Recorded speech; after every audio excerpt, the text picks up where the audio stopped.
கிறிஸ்து இயேசுவுக்குள் அன்பாய் அழைக்கப்பட்ட அன்புக்குரிய சகோதர சகோதரிகளை, விசேஷ விதமாக எங்களுடைய அழைப்பினை ஏற்று இனிவரும் உலகத்தில் கிடைக்கக்கூடிய நிச்சயமான ஆசீர்வாதங்களை தெரிந்து கொள்ளும்படி வந்திருக்கக்கூடிய அனைத்து பிள்ளைகளுக்கும் கிறிஸ்தவர்களுக்கும் ஆண்டவராகிய இயேசு கிறிஸ்து நாமத்தினாலே அன்பையும் வாழ்த்துதலையும் தெரிவித்துக் கொள்கிறோம்.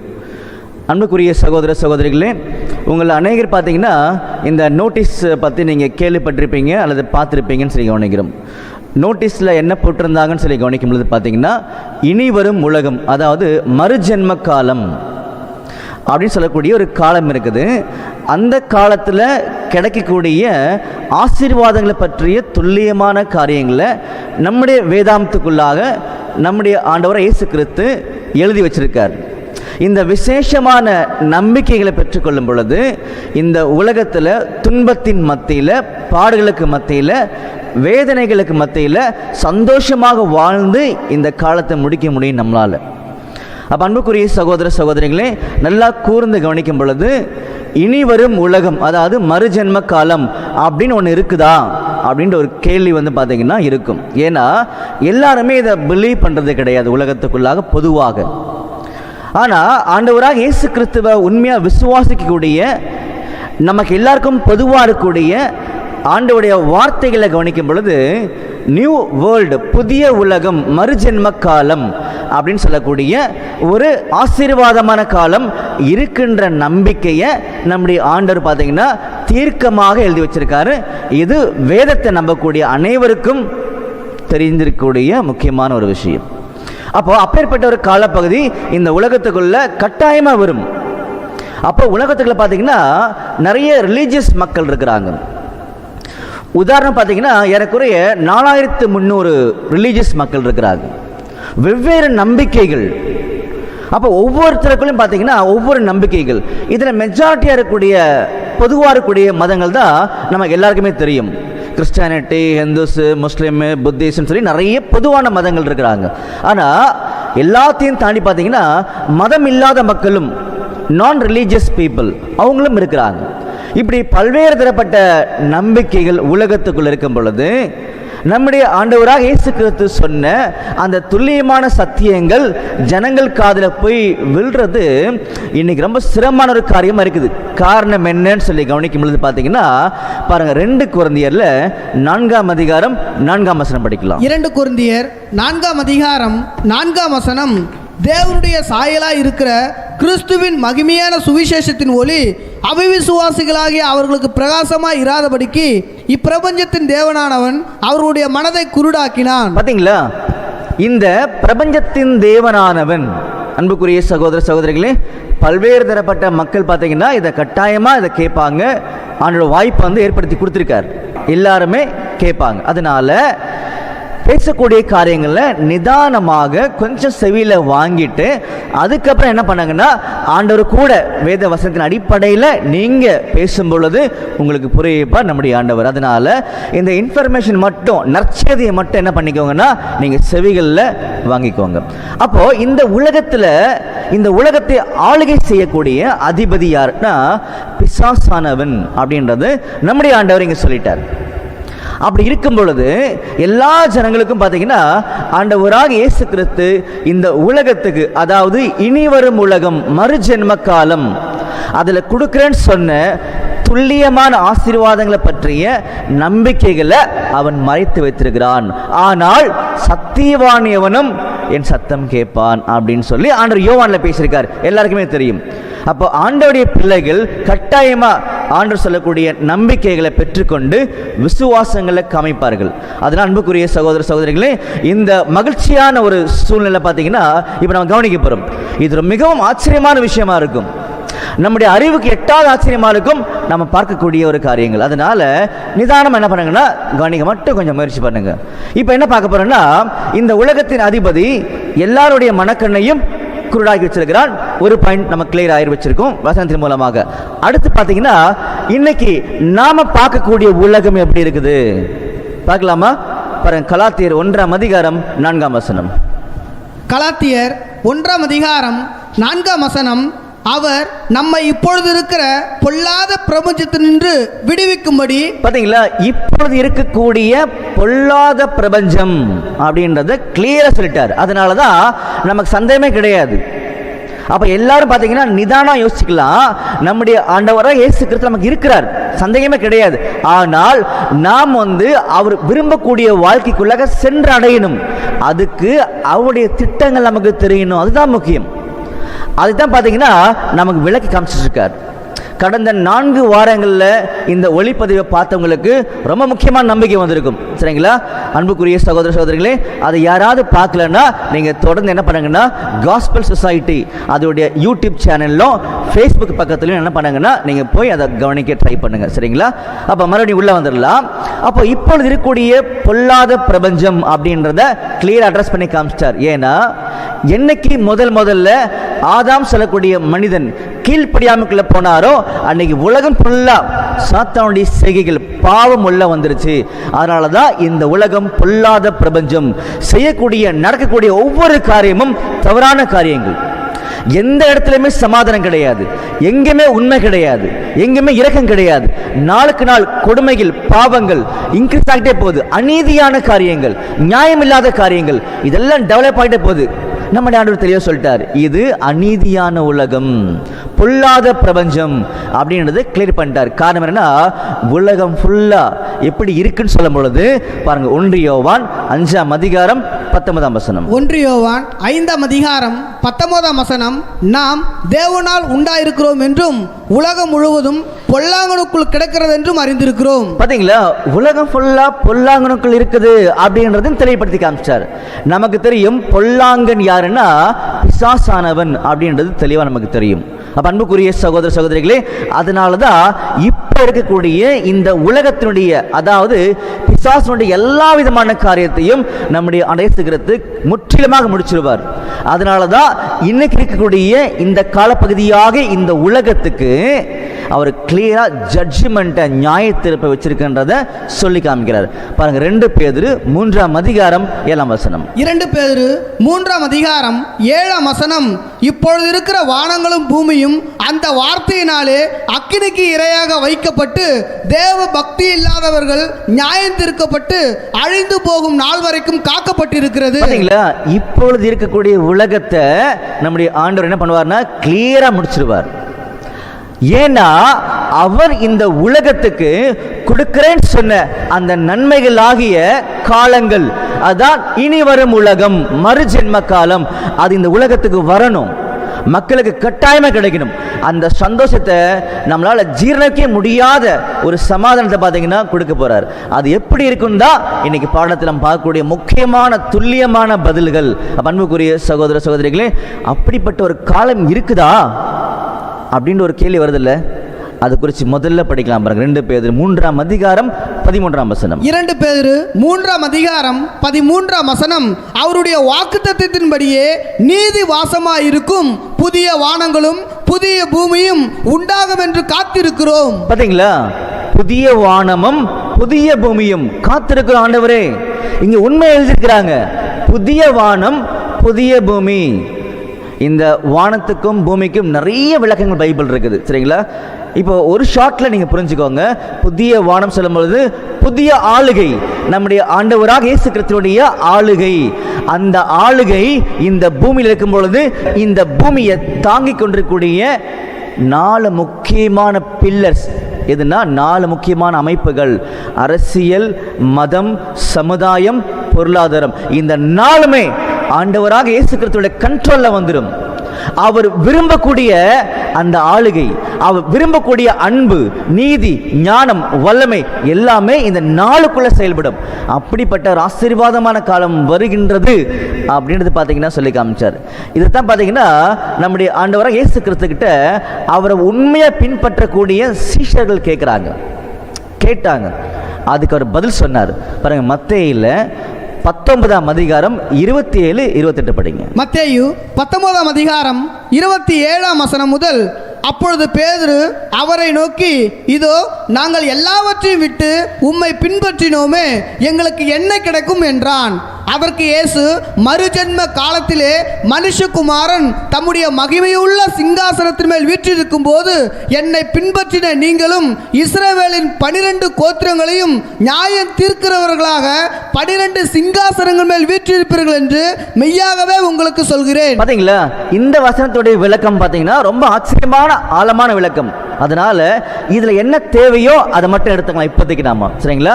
அப்ப நம்முடைய ஆண்டவர் சொல்றாரு, இன்னைக்கு என்ன உண்மையா பின்பற்றி வந்தீங்க அப்படின்னா மறுஜென்ம காலம் அப்படின்னு இருக்குது, அதுல கட்டாயமா நீங்க ஆளுகை செய்வீங்கன்றத சொல்லி காமிச்சார். யார் ஆளுகை செய்வோம்? இந்த பூமியில யாராவது இருக்கணும் இல்லையா? அப்போ இந்த பூமியில யார் இருக்க போறாங்கன்ற ஒரு ஆச்சரியமான உண்மையை கூட என்ன பண்ண போறோம்னா நம்ம கவனிக்க போறோம். சரிங்களா? கொஞ்சம் நிதானமா கவனிங்க. அப்ப என்ன பார்த்துட்டோம்னு சரி பார்த்தீங்கன்னா, ஒரு ஆசீர்வாதமான மறுஜென்ம காலம், இனி வரும் உலகம் இருக்கின்ற முதல் நம்பிக்கையை நம்ம வாங்கி வச்சிருக்கோம் கையில. சரிங்களா? அன்புக்குரிய சகோதர சகோதரிகளே, அது குறித்து இன்னொரு வசனம் படிக்கலாமா? பாருங்க, ஏசாயா 65ஆம் அதிகாரம் 17ஆம் வசனம். ஏசாயா 65ஆம் அதிகாரம் 17ஆம் வசனம், இதோ நான் புதிய வானத்தையும் புதிய பூமியும் சிருஷ்டிக்கிறேன். பாத்தீங்களா, நான் புதிய வானத்தையும் புதிய பூமியும் சிருஷ்டிக்கிறேன் சொல்லி காமிச்சாரு. இன்னொரு வசனம் படிக்கலாமா? பாருங்க, ஏசாயா 66ஆம் அதிகாரம் 22ஆம் வசனம். ஏசாயா 66ஆம் அதிகாரம் 22ஆம் வசனம், நான் படைக்க போகிற புதிய வானமும் புதிய பூமியும். பாத்தீங்களா, நான் படைக்க போகிற புதிய வானமும் புதிய பூமியும். அன்புக்குரிய சகோதர சகோதரிகளே, இது எல்லாமே நம்முடைய வேதாமத்தை, ஆண்டவருடைய ஜீவனுள்ள வார்த்தைகளை தொடர்ச்சியா அனுதினமும் படிக்கக்கூடிய பிள்ளைகளுக்கு எல்லாருக்குமே தெரிஞ்ச விஷயங்கள் தான் இப்போ நம்ம பேசிட்டு இருக்கிறது. சரிங்களா? நான் அதை ஏன் சொல்ல வரேன்னா, இந்த மாதிரி இருக்கு அப்படின்ற ஒரு விஷயத்தை எடுத்து கண்ணில் என்ன பண்ணிருக்கோம்னா காமிச்சிருக்கோம் இன்னைக்கு. சரிங்களா? அப்படி இருக்கும் பொழுது ஒவ்வொரு வசனமா நீங்க காதில் வாங்கிட்டு வாங்க. நம்மள ஒரு நிலையான சந்தோஷத்துக்குள்ள இந்த வசனங்களை கொண்டு போய் இன்னைக்கு கட்டாயமா நிற்க வைக்கும். ஏன்னா இன்னைக்கு எல்லாருடைய மனசுல பார்த்தீங்கன்னா வேதனைகள், கண்ணீர்கள், சொல்ல முடியாத தாங்க முடியாத துக்கங்கள் இருக்குது. அப்படி இருக்கும் பொழுது சந்தோஷமான ஒரு காரியத்தை பார்த்தீங்கன்னா இன்றைய நாளில் நம்முடைய ஆண்டவர் உறுதியாக பகிர்ந்து கொள்கிறார். இது பார்த்தீங்கன்னா ஒவ்வொருத்தருடைய மனசும் பிடிச்ச மாதிரி நம்முடைய ஆண்டவர் வேதாந்தத்தை சொல்லவே மாட்டார். ஒவ்வொருத்தருடைய மனசும் எப்படி இருக்குன்றத நம்முடைய ஆண்டவர் விரும்பியிருக்கார். அப்போ இந்த வசனங்களை படிக்கும் பொழுது அது துல்லியமாக தெரியும் நம்முடைய மனசு நம்முடைய ஆண்டவர் விரும்பின மாதிரி இருக்கணும். நம்ம செவிகள் கேட்க மாதிரிலாம் சந்தோஷமாக கூடாது. நம்முடைய செவிகள் எதை மட்டும்தான் கேட்கிறோம் அப்படின்னா, நமக்காக ஜீவன் விட்டு நம்முடைய ஆண்டவர் சொன்ன உண்மைகளை மட்டும் கேட்கணும். அதுல தான் நிலையான உலகம் கொடுக்க முடியாத சந்தோஷம் இருக்கின்ற காரியங்கள்ல இன்னும் கொஞ்ச நாள்ல ஒட்டுமொத்த உலகமும் நிச்சயமா புரிஞ்சுப்பாங்க. இதுல இருந்து தப்பவே முடியாது. எல்லாரும் என்ன புரிஞ்சுப்பாங்கன்னா, ஆண்டவருடைய வார்த்தைகள் மட்டும்தான் மகிழ்ச்சி அப்படின்றத தெளிவா புரிஞ்சுப்பாங்க. அதனால பாத்தீங்கன்னா அன்புக்குரிய சகோதர சகோதரிகளே, இனி வரும் உலகம் இருக்குதுன்ற ஒரு நம்பிக்கையை நம்ம வாங்கிட்டே இருப்போம். சரிங்களா? அப்போ புதிய வானமும் புதிய பூமியும் உண்டாக்க போறான்ற நம்பிக்கையும் மறுபடியும் படிச்சிருக்கும். அப்படி பண்ணும் பொழுது அந்த புதிய வானத்தையும் புதிய பூமியும் இனி வரும் உலகத்தை, அதாவது மறுஜென்ம காலத்தை அவர் யார் கண்ட்ரோல்ல விடவே மாட்டார் அப்படின்னு சொல்லி கவனிக்கும் பொழுது படிக்கலாம். பாருங்க, எபிரேயர் 2ஆம் அதிகாரம் 5ஆம் வசனம். எபிரேயர் 2ஆம் அதிகாரம் 5ஆம் வசனம், இனிவரும் உலகத்தை குறித்து பேசுகிறோமே, அதை அவர் தூதர்களுக்கு கீழ்ப்படுத்தவில்லை. பாத்தீங்களா, இனிவரும் உலகத்தை குறித்து பேசுகின்றோமே, அதை அவர் தூதர்களுக்கு கீழ்ப்படுத்தவில்லை. யார் இந்த தூதர்கள்?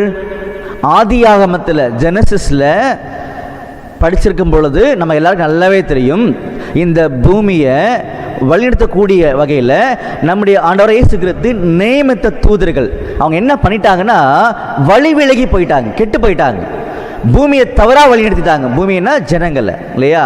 அந்த மாதிரி மறுபடியும் அந்த தூதர்களுக்கு இனி வரக்கூடிய புதிய வானத்தையும் புதிய பூமி என்ன பண்ண மாட்டேன் அப்படின்னா கீழ்ப்படுத்த மாட்டேன்.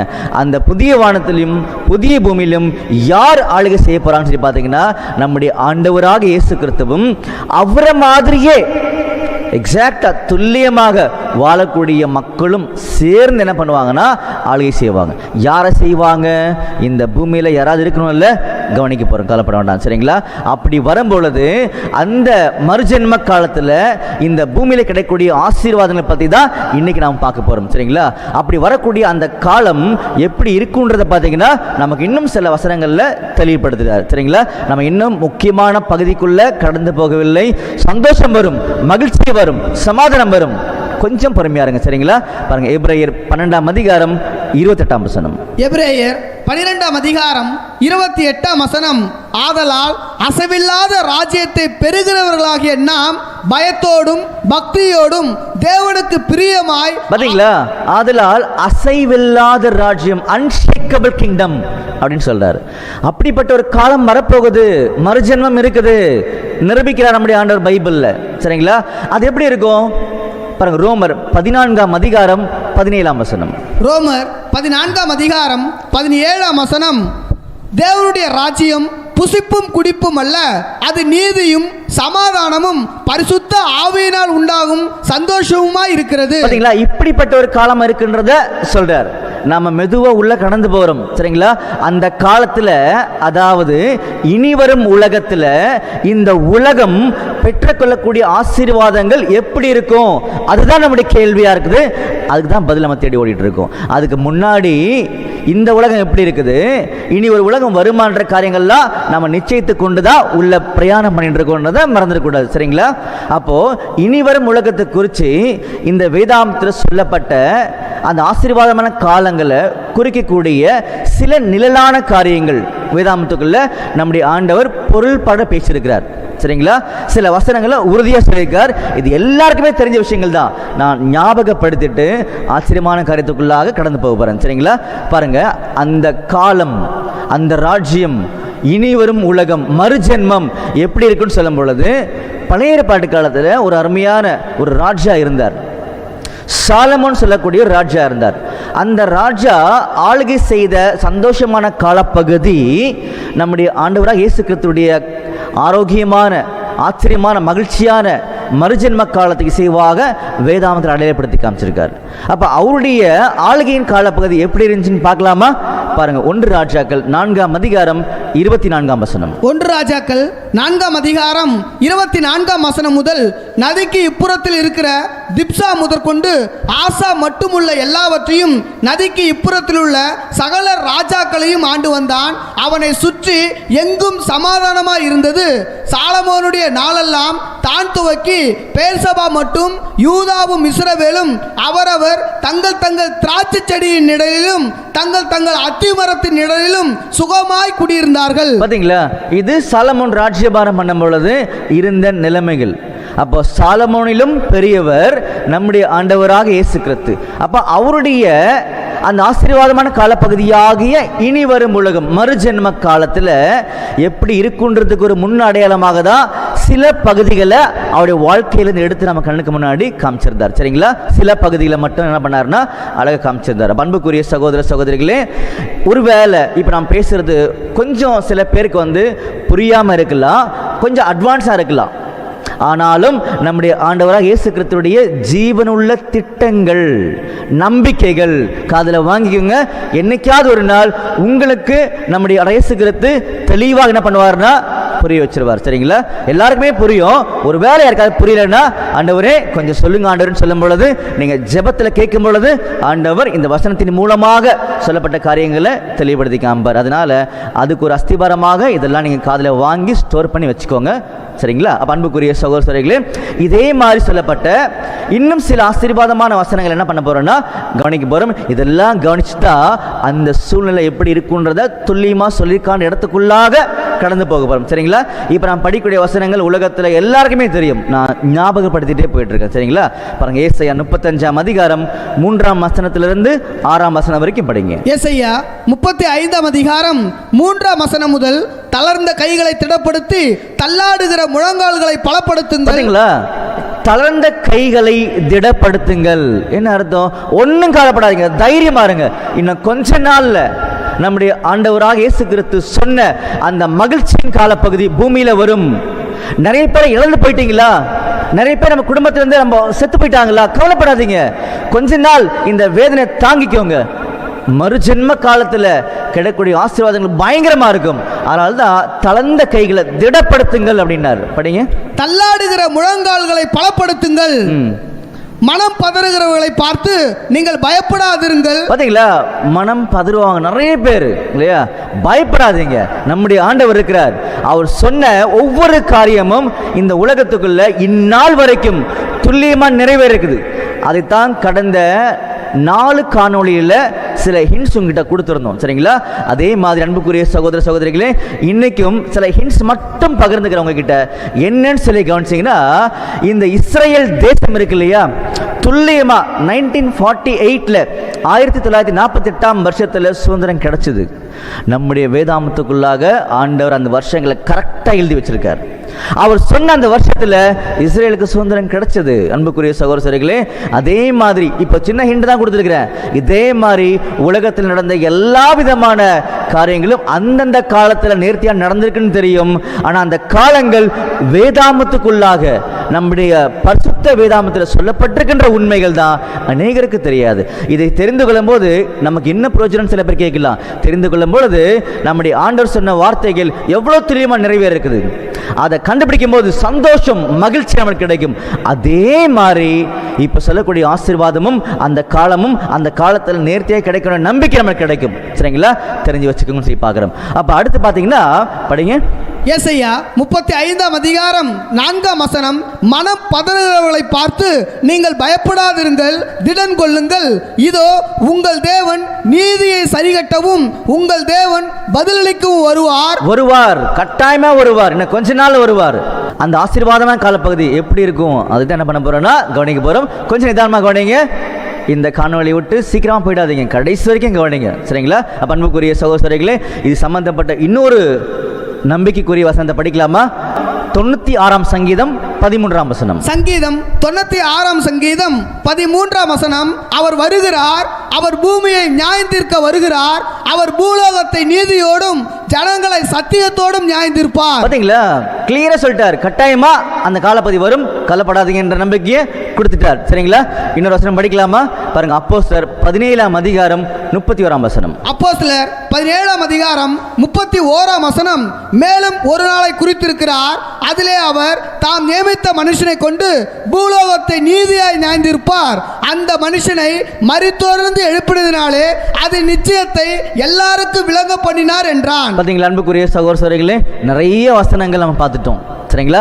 கடைசியா ஒரே வசனம் படிக்க போறேன். இப்ப நம்ம அந்த வசனம் பாத்தீங்கன்னா நம்மள அடுத்த ஸ்டேஜுக்குள்ளாக நம்மளை கொண்டு போய் நிக்க வைக்கும். சரிங்களா? படிக்கலாமா? ஏசாயா 27ஆம் அதிகாரம் 6ஆம் வசனம். ஏசாயா 27ஆம் அதிகாரம் 6ஆம் வசனம். யாக்கோபு வேர் பற்றி இஸ்ரவேல் பூத்து காய்த்து உலகத்தை பலனால் நிரப்பும் நாட்கள் வரும். பாத்தீங்களா? உலகத்தை பலன்கள் மூலமாக நிரப்பக்கூடிய காலப்பகுதி வரும் அப்படின்ற நம்பிக்கையை கொண்டு போய் நிக்க வச்சு நம்மள அடுத்த லெவலுக்கு கொண்டு போகிற நம்முடைய இயேசு கிறிஸ்து. அன்புக்குரிய சகோதர சகோதரிகளே, இப்போ என்ன பண்ண போகிறோன்னா சில முக்கியமான ஆழமான நிகழ்வுகள் வேதாந்தத்துக்குள்ள நடந்திருக்குது. நம்முடைய ஆண்டவர் துல்லியமாக சொல்லியிருக்காரு. அதெல்லாம் கவனிக்கும் பொழுது மறுஜென்ம காலம், இனி வரும் உலகம், எப்படிப்பட்ட ஆசீர்வாதங்களை இந்த பூமியில் கொடுக்க போகுது அப்படின்ற காரியம் என்ன பண்ண போறோம்னா தெளிவாக கண்டுபிடிக்க போறோம். சரிங்களா? ஸோ முதல்ல என்ன பண்ணா ஒரு சம்பவத்துக்குள்ளாக நம்ம கடந்து போகலான்னு சொல்லி பார்க்குறோம். சரிங்களா? ஜஸ்ட் காதில் வாங்கிட்டே வாங்க. எல்லாருக்கும் நிறைய அறிவு இருக்கு. ஆண்டவருடைய அன்பு எல்லாரும் மேலேயும் இருக்குது. கவலையப்படாதீங்க. ஆண்டவர் கட்டாயமா நம்முடைய ஒவ்வொருத்தருடைய துக்கத்தை சந்தோஷமா மாற்றுவார். ஆனால் இது எல்லாமே ஆண்டவருடைய வார்த்தையின் அடிப்படையில் மட்டும்தான்றதை மறந்துடாதீங்க. சரிங்களா? அதனால தான் விசுவாசிக்கிறவன் பதறான் அப்படின்றத தெளிவுபடுத்தி காமிச்சார். புரிஞ்சுங்களா? இப்போ என்ன பண்ண போறோம்னா, ஆண்டவரே மறுஜென்ம காலத்தில் இந்த உலகம் ரொம்ப சந்தோஷமா ஆசீர்வாதமான காரியங்களை பெறப்போகுதுன்னு சொல்லி நோட்டீஸில் இருந்தாங்க. ஆண்டவரே அதை பற்றின ஒரு நம்பிக்கை கொடுக்கறதுக்காக சில வசனங்கள்லாம் பேசிட்டாங்க. ஆண்டவரே அந்த காலத்தில் கிடைக்கக்கூடிய நம்பிக்கைகளை பற்றி கொஞ்சம் சொல்லுங்க, அது எப்படி இருக்கும் இந்த ஆசீர்வாதம் அப்படின்னு புரியுங்க ஆண்டவரேன்னு சொல்லி கேட்கும் பொழுது ஆண்டவர் சொல்றார். என்ன சொல்றாருன்னா, உங்களுக்கு ஒரு விஷயம் தெரியுமா? முதல்ல இந்த பூமியில் ஆதாம் சொல்லக்கூடிய ஒரு மனுஷனை நான் படைச்சிருந்தேன். ஏதேன்னு சொல்லக்கூடிய ஒரு தோட்டத்தில் ரொம்ப ஆச்சரியமாக அவரை உட்கார வச்சிருந்தேன். நீ ஆண்டுகொள் அப்படின்னு சொல்லி எல்லா விதமான அதிகாரத்தையும் கொடுத்து அவரை பரிபூர்ணமா நான் வச்சிருந்தேன். ஆனால் கீழ்ப்படியாமை அப்படின்னு சொல்லக்கூடிய ஒரு நிலைக்குள்ளாக அவர் போனதுனால பாவம் வந்துருச்சு. வந்ததுனால ஆசீர்வாதமாக இருந்த இந்த பூமி எப்படி மாறிச்சு உங்களுக்கு தெரியுமா? படிக்கலாம் பாருங்க. ஆதியாகமம் 3ஆம் அதிகாரம் 17ஆம் வசனம். ஆதியாகமம் 3ஆம் அதிகாரம் 17ஆம் வசனம். பின்பு அவர் ஆதாமை நோக்கி, நீ உன் மனைவியின் வார்த்தைக்கு செவி கொடுத்து புசிக்க வேண்டாம் என்று நான் உனக்கு விளக்கின விருட்சத்தின் கனியை புசித்தபடியினாலே பூமி உன் நிமித்தம் சபிக்கப்பட்டிருக்கும். பாத்தீங்களா அன்புக்குரிய சகோதர சகோதரிகளே, நாம இன்னைக்கு வாழ்ந்துட்டு இருக்கக்கூடிய இந்த பூமி சபிக்கப்பட்ட பூமி. ஆதாமுடைய பாவத்து நிமித்தமாக இந்த பூமி சபிக்கப்பட்டிருக்குது. அன்புக்குரிய சகோதர சகோதரிகளே, நம்முடைய ஆண்டவராக இயேசு கிறிஸ்துவின் திட்டத்தை நல்லா கவனிங்க. ஆண்டவரே, அந்த ஆசீர்வாதமான காலம் வரும்பொழுது இந்த பூமி எப்படி இருக்கும் ஆண்டவரே அப்படின்னு சொல்லி கேட்டீங்கன்னா, பாருங்க, இந்த இடத்துல தான் ஆண்டவர் நேசிக்கக்கூடிய பிள்ளைகள் கரெக்டா புரிஞ்சுப்பாங்க. இன்னைக்கு உலகத்துல எல்லாரும் பேசுற மாதிரி கிடையாது. வரக்கூடிய காலம் சந்தோஷமாக, சமாதானமாக, நிம்மதியாக, இது வெறுமனே நம்ம பேசக்கூடிய பேச்சுகள். ஆனா இது எப்படி இருக்குன்றத நம்ம கண்டுபிடிக்கணும். அதுதான் உண்மை இல்லையா? அதுக்கு ஆண்டவர் பதில் சொல்றாரு. பாருங்க, ஒரு நிகழ்வுகள் இந்த சாபம் நீக்கப்படும் அப்படின்றத புரிஞ்சுக்கிறதுக்காக நமக்கு இன்னொரு நிகழ்வு என்ன பண்ணிருக்காருன்னா சொல்லியிருக்கார் பைபிள்ல. இந்த பூமி சபிக்கப்பட்டிருக்கின்றதுக்கு ஆதாம் வச்சு நம்ம பார்த்துருந்தோம் இல்லையா? அந்த மாதிரி இந்த சாபம் நீக்கப்படும் அப்படின்றத புரிவிக்கிறதுக்காக நிச்சயமான நம்பிக்கையில் கொடுத்துக்கார் வேதாந்தத்துக்குள்ளாக. அதை கவனிக்க போகிறோம். நல்லா கவனிங்க. எப்படின்னு சொல்லி பார்த்தீங்கன்னா, ஆதாம் பாவம் பண்ணி ஏதேன் தோட்டத்துட்டு வெளியே வந்துட்டார்.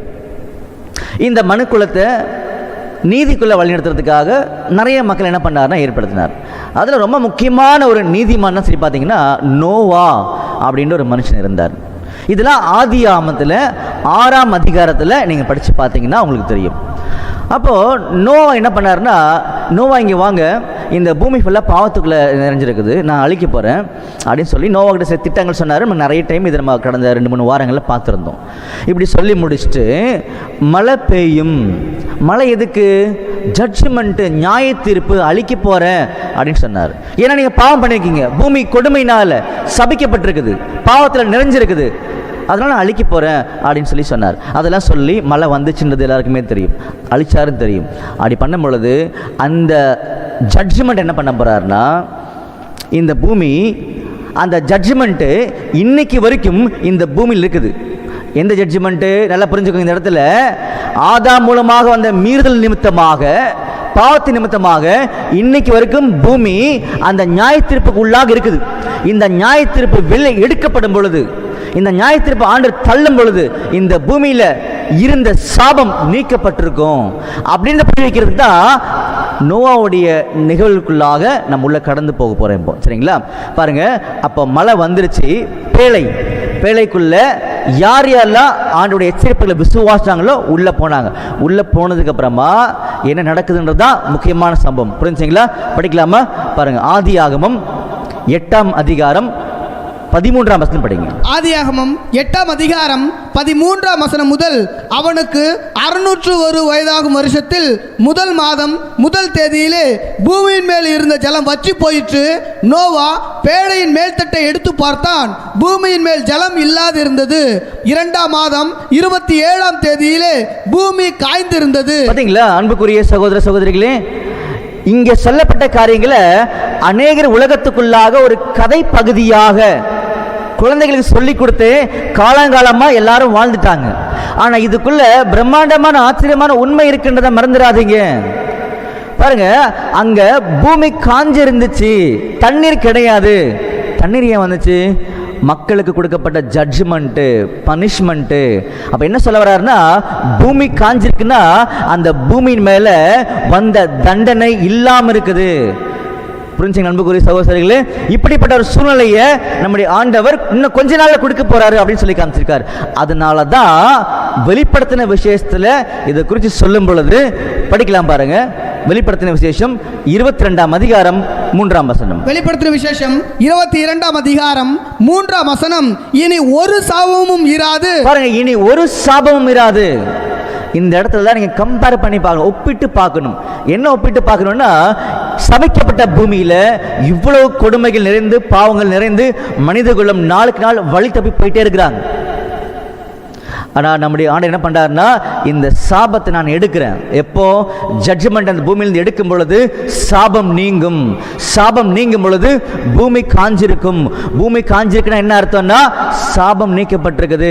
சாபம் நீக்கப்பட்டிருக்கும் பொழுது அது எப்படி இருக்குன்னு சொல்லும் பொழுதுதான் வெளிப்படுத்தல 22ஆம் அதிகாரத்தில் 3ஆம் வசனத்தை படித்தோம். மறுபடியும் படிங்க. வெளிப்படுத்தின விசேஷம் 22ஆம் அதிகாரம் 3ஆம் வசனம், இனி ஒரு சாபமும் இராது, தேவனும் ஆட்டுக்குட்டியானவரும் இருக்கிற சிங்காசனம் அதில் இருக்கும். பாத்தீங்களா, இனி ஒரு சாபமும் இராது. எப்படி இருக்கும் பூமி? யோசிச்சு பாத்தீங்களா? ஒரு சாபம் இருக்காது. சந்தோஷமான சூழ்நிலைகள் இருக்கின்ற நம்பிக்கையை இப்படி எழுதி வச்சுக்காரு வேதாமத்துக்குள்ள. வெறும் வாயின் வார்த்தையின் அடிப்படையில் அங்கே நீதி இருக்கும், சமாதானம் இருக்கும், சந்தோஷம் இருக்கும், நம்ம ஆளுகை செய்வோம் அப்படிலாம் கிடையவே கிடையாது. எப்படி இருக்குது? ஏன்னா சத்தியத்தையும் அறிவீர்கள், சத்தியம் உங்களை விடுதலையாக்கும். இந்த சத்தியம் தான் ஜீவன், நானே வழியும் சத்தியம் சொன்னார் இல்லையா? அவரை இப்படி ஏற்றுக்கொள்ள வேண்டுமே தவிர வெறுமனே காதலை கேட்டு ஏற்றுக்கொள்ளக்கூடாது. காதலை கேட்கும் பொழுது அவருடைய வார்த்தைகள் உறுதி பண்ணப்பட்டிருக்கணும், அந்த வார்த்தைகளை அவர் உறுதி பண்ணியிருக்கணும். இப்படி நிறைய இருக்கும் அன்புக்குரிய சகோதரர்களே. இப்போ என்ன பார்த்துட்டு ஒரு சாவும் வராது. அப்படி இல்லை அப்படின்னா அந்த இடத்துல எப்படிப்பட்ட சூழ்நிலை இருக்குன்றத சொல்றார். படிக்கலாமா? பாருங்க, வெளிப்படுத்தின விசேஷம் 22ஆம் அதிகாரம் 1 மறுபடியும் 3 வசனம் வரைக்கும் படிங்க. வெளிப்படுத்தின விசேஷம் 22ஆம் அதிகாரம் 1ஆம் வசனம் முதல், பின்பு பளிங்கை போல் தெளிவான ஜீவ தண்ணீர் உள்ள சுத்தமான நதி தேவனும் ஆட்டுக்குட்டியானவரும் இருக்கிற சிங்காசனத்திலிருந்து புறப்பட்டு வருகிறதை எனக்கு காண்பித்தார். பாத்தீங்களா அன்புக்குரிய சகோதரர்களே, யோவானுக்கு இதை காமிக்கிறார். நல்லா புரிஞ்சுக்கோங்க. இந்த பிக்சரை நீங்க மைண்ட்ல கொண்டு வந்து வச்சுக்கோங்க. இல்ல இந்த பிக்சர் வேணா இங்க போடுறேன் பாருங்க. அப்போ இந்த இடத்துல நீங்க கவனிக்கும் பொழுது தேவனும் ஆட்டுக்குட்டியானவரும் இருக்கக்கூடிய சிங்காசனத்திலிருந்து என்ன வருதா? பளிங்கு கொப்பான சுத்தமான தண்ணீர் வருதான். படிங்க மறுபடியும். வெளிப்படுத்தின விசேஷம் 22ஆம் அதிகாரம் 1ஆம் வசனம், பின்பு பளிங்கை போல் தெளிவான ஜீவ தண்ணீர் உள்ள சுத்தமான நதி. பாத்தீங்களா? பளிங்கை போல சுத்தமான ஜீவ தண்ணீர் நதி மாறி வருதுன்னு சொல்லி காமிச்சிருக்காரு. அப்போ ஏன் அங்க சுத்தமான பளிங்கை போலன்னு சொல்லி காமிச்சாருன்னா, பளிங்குன்றது பாத்தீங்கன்னா கிறிஸ்டல் கிளியரா இருக்கும். இன்னைக்கு எது உண்மைனே தெரியல. இன்னைக்கு எல்லாருமே பார்த்தீங்கன்னா வேதாமத்தை கையில் வச்சுக்கிட்டு இது ரைட்டு, அது சரி, இது சரின்னு சொல்லி எல்லாரும் பிரசங்கம் பண்றாங்க. அதே மாதிரி நாங்களும் பண்ணிட்டு இருக்கோம்னு சொல்லி நிறைய பேர் யோசிக்கிறாங்க. பரவாயில்ல, எல்லாரும் பண்றாங்க. ஆனா அந்த சாபம் நீக்கப்பட்ட பூமியில கிளியரா, கிறிஸ்டல் கிளியர் அப்படின்னு சொல்லக்கூடிய சத்தியம் நதி மாறி புறப்பட்டு வருமா? நம்முடைய ஆண்டவரும் இயேசு கிறிஸ்துவும் இருக்கக்கூடிய சிங்காசனத்திலிருந்து. சிங்காசனத்திலிருந்து என்ன அர்த்தம் சொல்லி பார்த்தீங்கன்னா, சிங்காசனத்திலிருந்து வரும்னா என்ன அர்த்தம் சொல்லி கவனிக்கும் பொழுது அவங்களுடைய அதிகாரத்துக்குட்பட்டு அந்த அதிகாரத்தை மேற்கொள்ள முடியாது, எதுவுமே மேற்கொள்ள முடியாது. நல்லா புரிஞ்சுக்கோங்க. இன்னைக்கு நம்முடைய ஆண்டவர் இயேசு கிறிஸ்துவுக்கு சகல அதிகாரம் இருக்கும் பொழுது அந்த அதிகாரத்தை அவர் ஒரு லிமிட்டோட இன்னைக்கு பயன்படுத்திட்டு இருக்காரு. காரணம் என்னன்னா, மனுக்குலம் ஆண்டவரை புரிந்து கொள்ள வேண்டும். நல்லா புரிஞ்சுக்கோங்க. நம்முடைய ஆண்டவராக இயேசு கிறிஸ்து கிட்ட அதிகாரம் இருக்குது. அதே நேரத்தில் அந்த அதிகாரம் இன்னைக்கு பரிபூர்ணமா 100% பூமியில் அவர் செயல்படுத்துறாரான்னு சொல்லி பார்த்தீங்கன்னா செயல்படுத்தல. நல்லா புரிஞ்சுக்கோங்க. அவர் செயல்படுத்துறதுக்கு என்ன காரணம், என்ன உதாரணம் அப்படின்னு சொல்லி பார்த்தீங்கன்னா, பூமியில் நிறைய குழப்பங்கள் இருக்குது, தவறான வழிமுறைகள் இருக்குது, நிறைய மதங்கள் இருக்குது, தெய்வ நம்பிக்கை இல்லை. அப்ப அவருடைய அதிகாரங்கள் சரியா செயல்பட்டு இருந்துச்சு அப்படின்னா இதை இருக்கக்கூடாது இல்ல. அப்படின்னா அவருக்கு அதிகாரம் இருக்குது, ஆனால் அந்த அதிகாரத்தை புரிந்து கொள்றவர்கள் தான் இதெல்லாம் ஏன் செய்யறாரு, ஏன் அனுமதி கொடுத்தாருன்னு புரிஞ்சுக்க முடியுமே தவிர இல்ல முடியாது. ஆனால் அந்த ஆசீர்வதிக்கப்பட்ட அந்த பூமியில, அந்த மறு ஜென்மத்தில் இந்த செய்கைகள் எதுவுமே இருக்காது. எந்த செய்கைகள்? தவறான உபதேசங்கள், அநீதியான காரியங்கள், பொய் உபதேசங்கள், பிசாசுடைய செய்கைகள், தந்திரங்கள், இது எதுவுமே இருக்காது. அப்படின்ற காரியத்தை தான் இங்க சொல்லி காமிக்கிறார். அப்படி இருக்காதுன்னா அங்க யார் இருக்க மாட்டாங்க? அன்புக்குரிய சகோதரர்களே, இன்னைக்கு உலகம் ஃபுல்லா பொல்லாங்கனுக்குள்ள கிடக்கின்றது. அதனாலதான் உலகத்துக்குள்ள இவ்வளோ காரியங்கள் நடக்கும் பொழுதும் ஆண்டவர் அதிகாரத்தை லிமிட்டோட செயல்படுத்திட்டு இருக்கார். அவரால் ஃபுல்லா செயல்படுத்த முடியும். ஆனால் எப்ப செயல்படுத்துவார்னா, யார் யார் அவரை பத்தி முழுசா தெரிஞ்சுக்கிறாங்களோ அந்த இடத்துல அவருடைய அதிகாரம் செயல்பட ஆரம்பிக்கும். புரிஞ்சுங்களா? அப்ப இந்த தீமைகளுக்கு அவர் அதிகாரம் கொடுத்திருக்காரு, செயல்பட விட்டுட்டாரு. இது செயல்படும் பொழுது சில பேர் யோசிப்பாங்க, ஏன் இப்படி நடக்குது? எனக்கு ஆண்டவர் இருக்காரு, அவருக்கு வல்லம் இருக்குது, அப்படி இருந்தும் இது ஏன் நடக்குதுன்னு திங்க் பண்ணும் பொழுதுதான் அவர்கள் உண்மையான ஆண்டவருடைய வல்லமை புரிஞ்சுப்பாங்க. ஆனால் இந்த சூழ்நிலை இன்னைக்கு மட்டும்தான். அவருடைய ராஜ்யத்தில் மறுஜென்ம காலத்தில் அந்த சூழ்நிலை இருக்காது. ஏன் இருக்காதுன்னா, இந்த உலகத்தை கெடுத்து கொண்டிருக்கக்கூடிய பிசாசானவன் அந்த மறுஜென்ம காலத்தில் பரிபூர்ணமாக அவர் என்ன பண்ணிப்பார்னா, செயல்பட முடியாத அளவுக்கு அரஸ்ட் பண்ணிருப்பார் நம்முடைய ஆண்டவர் இயேசு கிறிஸ்து. படிக்கலாமா? வெளிப்படுத்தின விசேஷம் 20ஆம் அதிகாரம் 2ஆம் வசனம். வெளிப்படுத்தின விசேஷம் 20ஆம் அதிகாரம் 2ஆம் வசனம். பிசாசு என்றும் சாத்தான் என்று சொல்லப்பட்ட பழைய பாம்பாகிய வலுசற்பத்தை அவன் பிடித்து அதை 1000 வருஷமளவும் கட்டி வைத்து அந்த 1000 வருஷம் நிறைவேறும் வரைக்கும் அது ஜனங்களை மோசம் போக்காதபடிக்கு அதை பாதாளத்திலே தள்ளி அடைத்து அதன் மேல் முத்திரை போட்டான். பாத்தீங்களா அன்புக்குரிய சகோதர சகோதரிகளே, எவ்வளவு பெரிய ஆச்சரியமான விஷயம் பாருங்க. மறுஜென்ம காலத்துல இனி வரக்கூடிய உலகத்துல பிசாசு இருக்க போறதே கிடையாது. அந்த ஆசீர்வாதமான காலப்பகுதி ஆகிய 1000 வருஷம் இருக்கு இல்லையா, அந்த காலப்பகுதியில் பிசாசானவன் கட்டப்பட்டிருப்பான். அவன் எங்க கொண்டு போட்டிருப்பாரா? பாதாளத்துல, ஆழத்துல கொண்டு போட்டிருப்பார். அப்படியே என்ன அர்த்தம்னா, பிசாசானவனால செயல்பட முடியாது, ஜனங்களை ஏமாற்ற முடியாது, ஜனங்கள் ஆண்டவராக இயேசு கிறிஸ்துவுடைய நன்மைக்குள்ள பரிபூர்ணமா வாழக்கூடிய சூழ்நிலைகள் இருக்குன்றது சொல்லி காமிக்கிறார். இன்னைக்கெல்லாம் யோசிச்சு பாருங்க, இன்னைக்கு உலகம் எப்படி இருக்குது? பிசாசுடைய தந்திரமான செயல்பாடுகள். ஒவ்வொரு மனுஷனுடைய சிந்தனைக்குள்ளும் தந்திரம் இருக்குது. யார் உண்மையை பேசுறா, யார் நம்புறது, எதுவுமே தெரியல. இது நம்முடைய ஆண்டவர் இயேசு கிறிஸ்து இதை அனுமதி கொடுத்திருக்கார். அவருக்கு அதிகாரம் இருந்தும் ஏன் அனுமதி கொடுத்தாருன்னா, ஜனங்கள் ஆண்டவரை புரிந்து கொள்ள வேண்டும், அதுக்கு தான் அனுமதி கொடுத்திருக்கார். இது ஒருவேளை உங்களுக்கு புரியாம இருந்துச்சுன்னா, கடந்த வாரம் இந்த தீமைக்கான காரணம் என்னன்னு கூடிய ஒரு பாடத்தை எடுக்கும்படியான கிருபை செய்திருந்தார் ஆண்டவர். அந்த காணொளி என்ன பண்ணுங்கன்னா, நீங்கள் போய் காஸ்பல் சொசைட்டி யூடியூப் சேனலில் பார்த்தீங்கன்னா உங்களுக்கு தெரியும். அதை நீங்கள் புரிஞ்சுக்கலாம் இல்லையா? அப்போ இந்த வரக்கூடிய சமாதானமான காலப்பகுதியில், மறுஜென்ம காலத்தில் பிசாசானம் இருக்க போகிறதே கிடையாது சொல்லக்கூடிய ஒரு மிகப்பெரிய நற்செய்தியை பார்த்தீங்கன்னா நம்முடைய அடைசுகிறது இன்னைக்கு நம்முடைய கண்களுக்கு முன்பாக ரொம்ப சந்தோஷம் பார்த்தீங்கன்னா வெளிப்படுத்தி காமிச்சிருக்கான்றது தெரியுது. புரிஞ்சுங்களா? அப்போ அடுத்து பார்க்கும் பொழுது நம்ம ஏற்கனவே என்ன பார்த்திருந்தோம் அப்படின்றத கொஞ்சம் ரிவைஸ் பண்ணிக்கலாமா? என்ன பார்த்திருந்தோம் அப்படின்னா, ஆதியாகமத்தில் ஆதாமுடைய மீறுதல் நிமித்தமாக இந்த பூமி சபிக்கப்பட்டிருந்தது. அதனால தான் இன்னைக்கு இவ்வளோ நிலைமைகள் உலகத்துக்குள்ளாக. ஆண்டவரே, இந்த நிலைமைகள் இனி வரக்கூடிய உலகத்தில் இருக்குமா ஆண்டவர்னு சொல்லி பார்த்தீங்கன்னா, இல்லைப்பா, அங்கே இந்த பூமி மேலே வந்த ஜட்ஜ்மெண்ட்டை நீக்கியிருப்ப, இந்த பூமியில் சாபம் இருக்காது அப்படின்றத ஆண்டவர் சொன்னார். எப்படி சொன்னார்னா, நோவாவுடைய காலத்தில் வெள்ளம் வந்தது, கொஞ்ச காலத்துக்கு அப்புறமா அந்த வெள்ளம் தண்ணீர் வற்றி போயிருச்சு அப்படின்னா ஜட்ஜ்மெண்ட் எடுத்துட்டாரு, பூமி காஞ்சிருந்தது. அதனால தான் வெளிப்படுத்தின விசேஷத்தில் சொல்லும் பொழுது இனி ஒரு சாபம் வராதுன்னு சொன்னார்.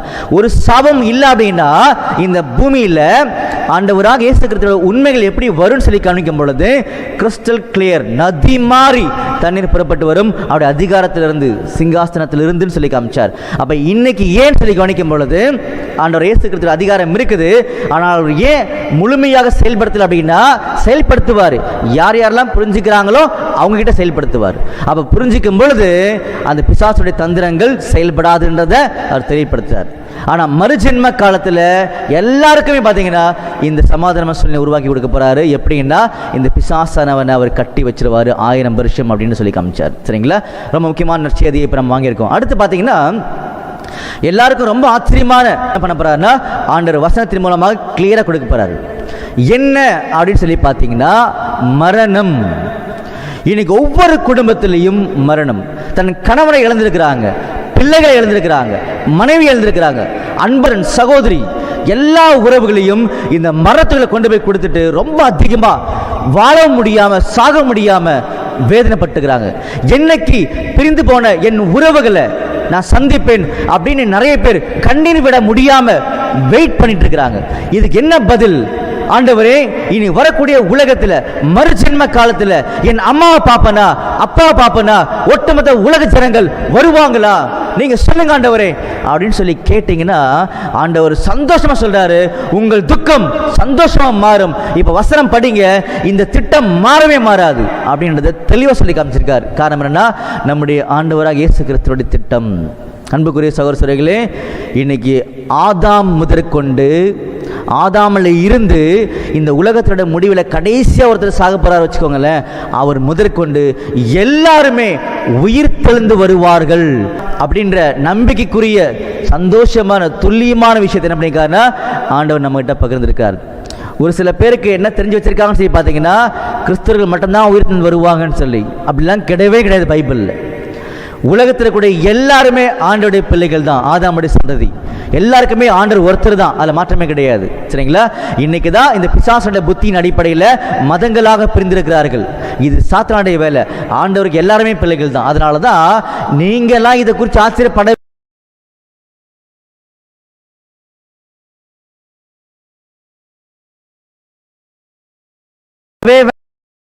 வேண்டாம். படிக்கலாமா?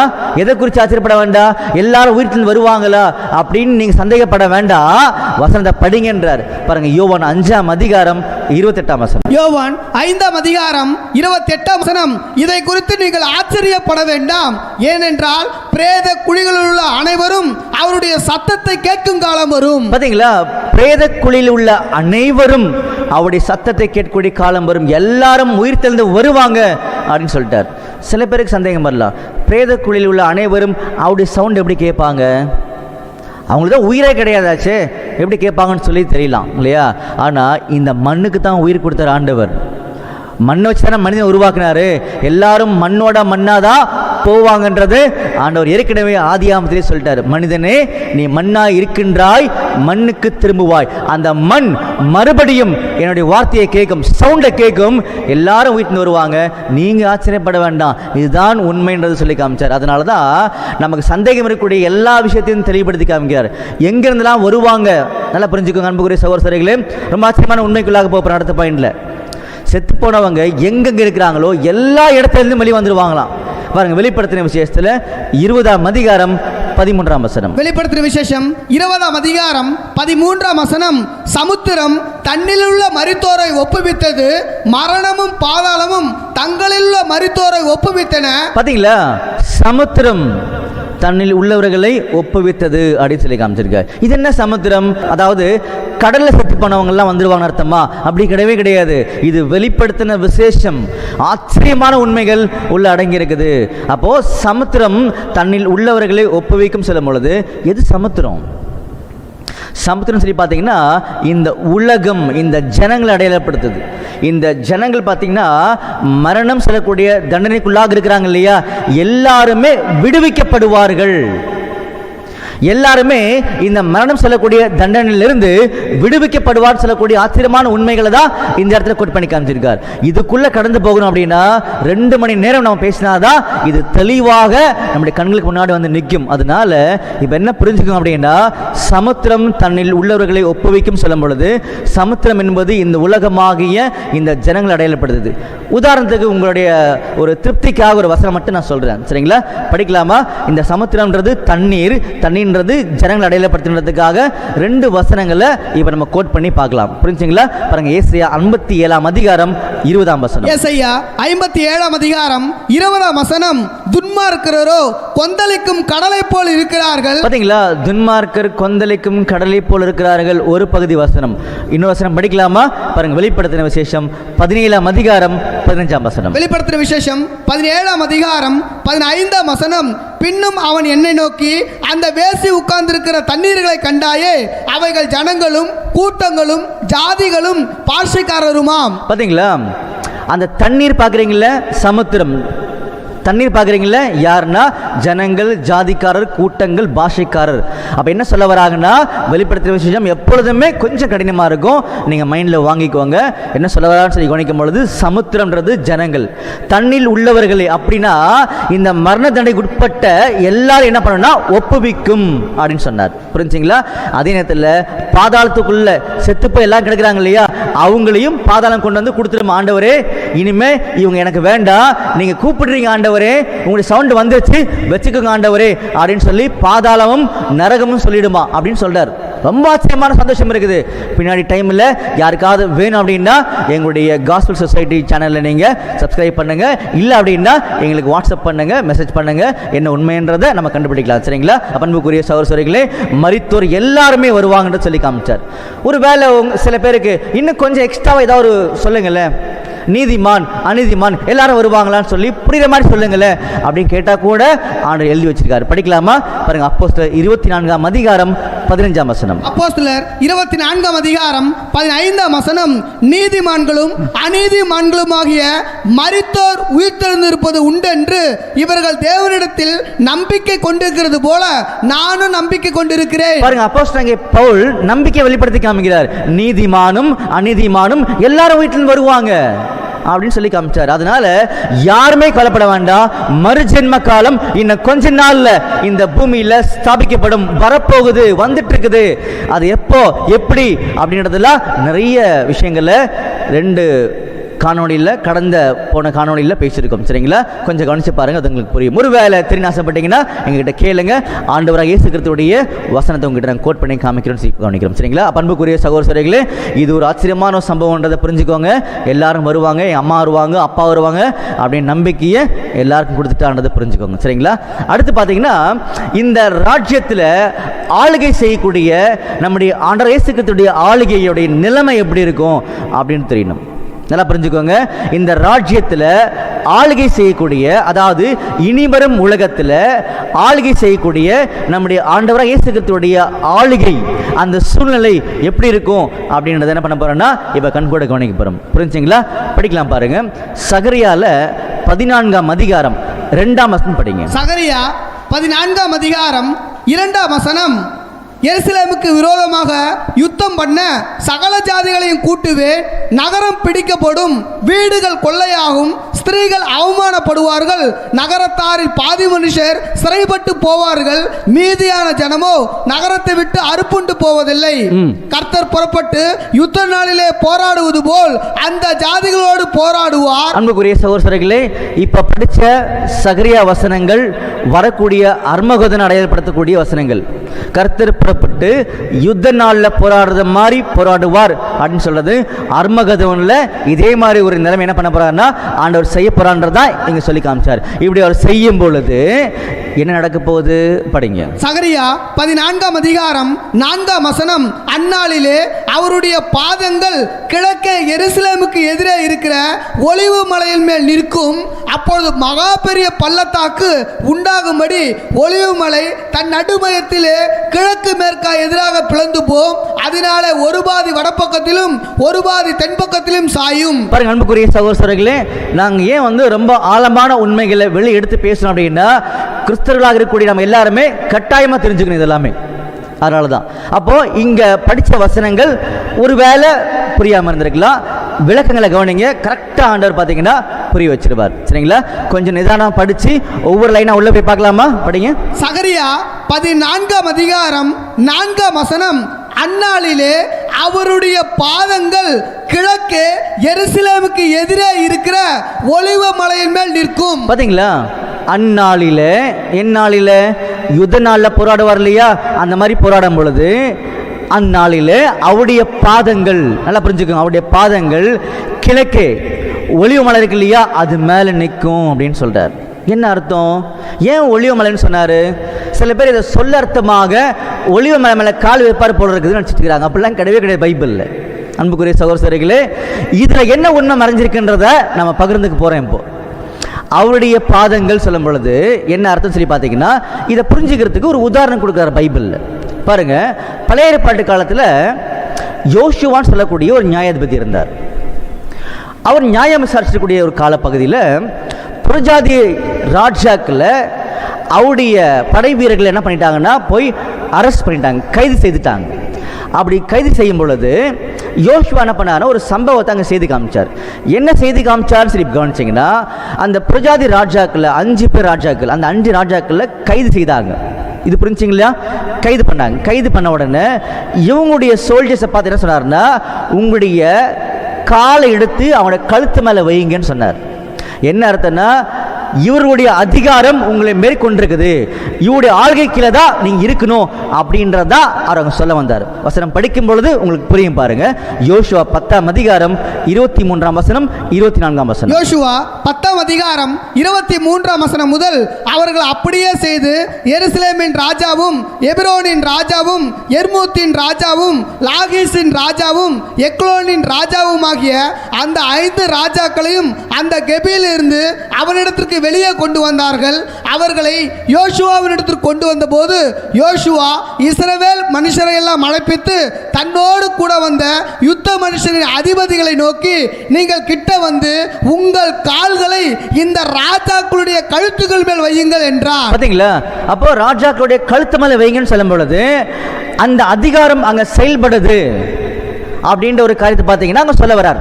அதே மாதிரிதான் சகரியால படிக்கும் பொழுது ஒலிவ மலை மேல கால் வைக்கிறார். என்ன அர்த்தம்னா, நம்முடைய ஆண்டவராக இயேசு கிறிஸ்துவுடைய அதிகாரங்கள் இந்த பூமியில செயல்பட ஆரம்பிக்குது என்று சொல்லி காமிக்கிறார்.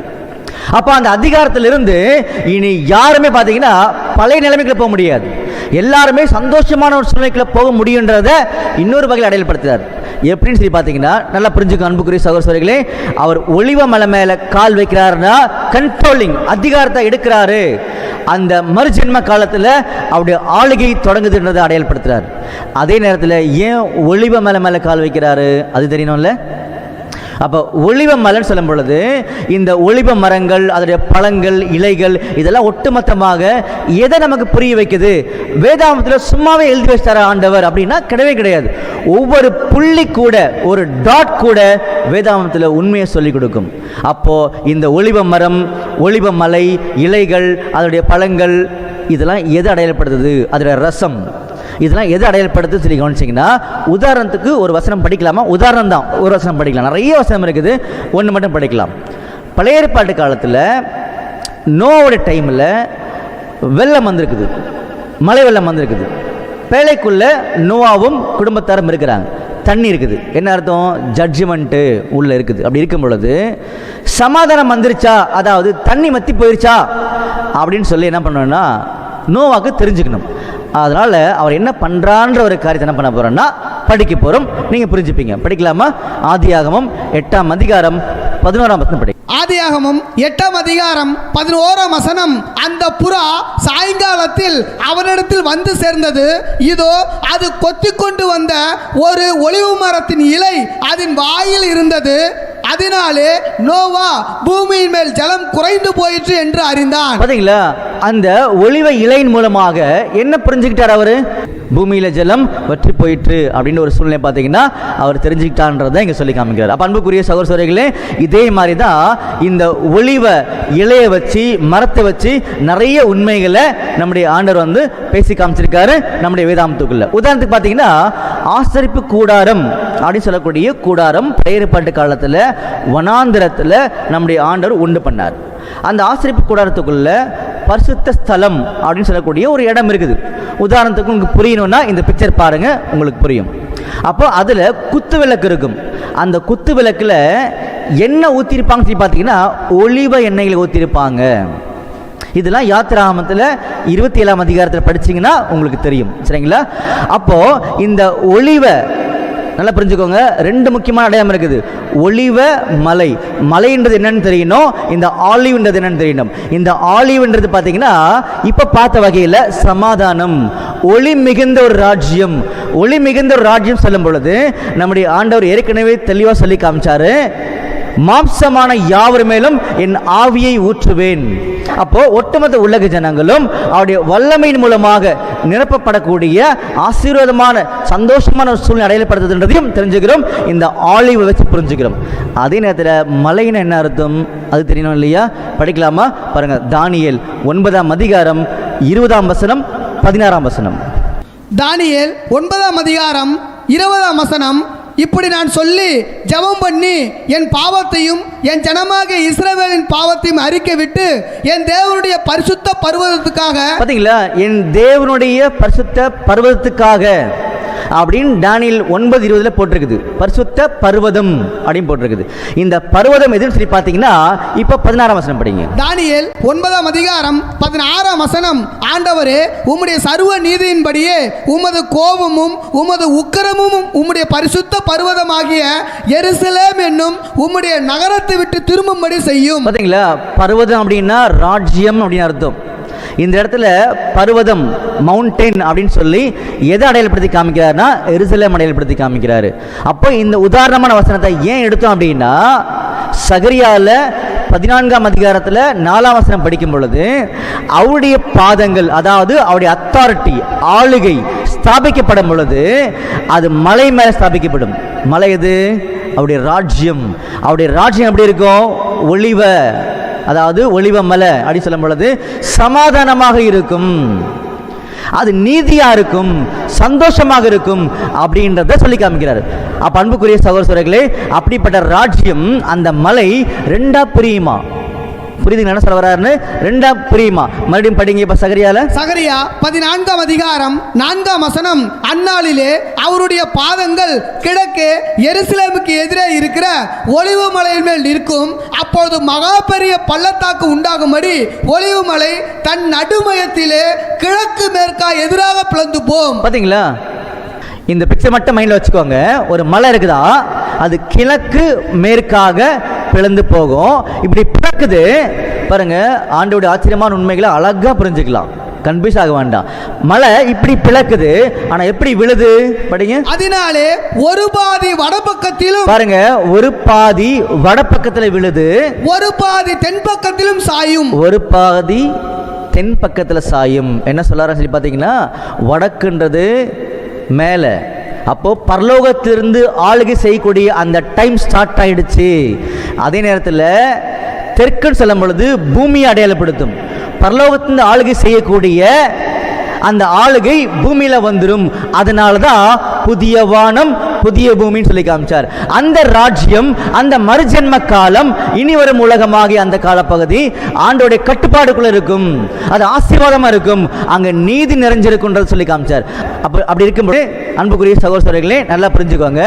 இந்த சூழ்நிலையில நம்முடைய ஆண்டவராக இயேசு கிறிஸ்துவுடைய தொடர்பு, செயல்பாடுகள் இந்த பூமியில எப்படி இருக்குன்றத சொல்ல போறார். இன்னைக்கு பார்த்தீங்கன்னா உலகம் வேதனைக்குள்ளாக, பாடுகளுக்குள்ளாக, கஷ்டத்துக்குள்ளாக, நஷ்டத்துக்குள்ளாக இருக்கிறாங்க.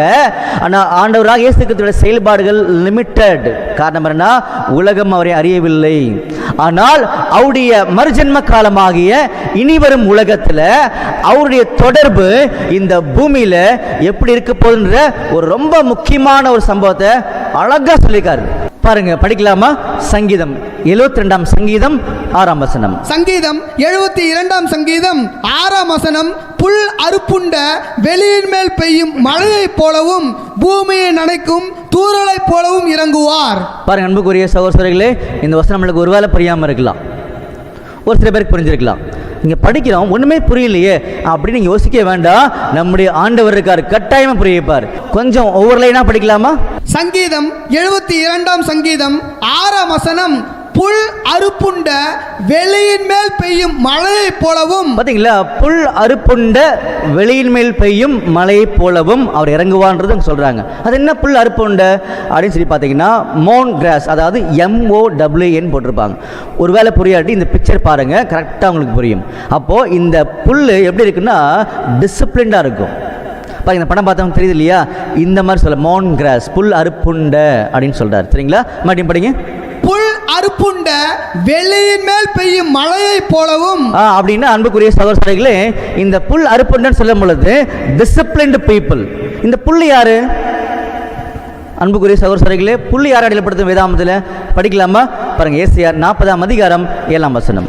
ஏசாயா 40ஆம் அதிகாரம் 7ஆம் வசனம். கர்த்தரின் ஆவி அதன் மேல் ஊதும் போது புல் உலர்ந்து பூ உதிரும், ஜனமே புல். பார்த்தீங்களா? ஜனமே புல் அப்படின்றார். நம்ம ஏதை படித்தோன்னா சங்கீதம் 72:6 நம்முடைய ஆண்டவர் சொல்றாரு, அவருடைய மறுஜென்ம காலத்தில் இனி வரும் உலகத்தில் அவருடைய ஆளுகையில் இந்த உலகத்தின் மக்கள் கூட அவருடைய தொடர்பு எப்படி இருக்குன்னு சொல்லும் பொழுதுதான் இந்த வசனம் படிக்க வந்தோம். அப்போ எப்படி இருக்குன்னு சொல்றான்னு சொல்லி பார்த்தீங்கன்னா, புல் அறுப்புண்டன்னு சொல்றாரு. புல் அறுப்புண்டன்னு சொல்லும் பொழுது டிசிப்ளின்டு பீப்புள், ஜனங்கள் ஒழுங்குபடுத்தப்பட்டிருப்பார்கள் அவருடைய நீதியின் மூலமாக. அந்த மக்கள்கிட்ட அவர் எப்படி பழகுவார்னா, எப்படி இறங்குவார்னு சொல்லி பார்த்தீங்கன்னா மலை மாதிரி இறங்குவாராம், ரெயின் மாதிரி இறங்குவாராம். ரெயின் எது பாருங்க, எசேக்கியேல் 34ஆம் அதிகாரம் 26ஆம் வசனம்.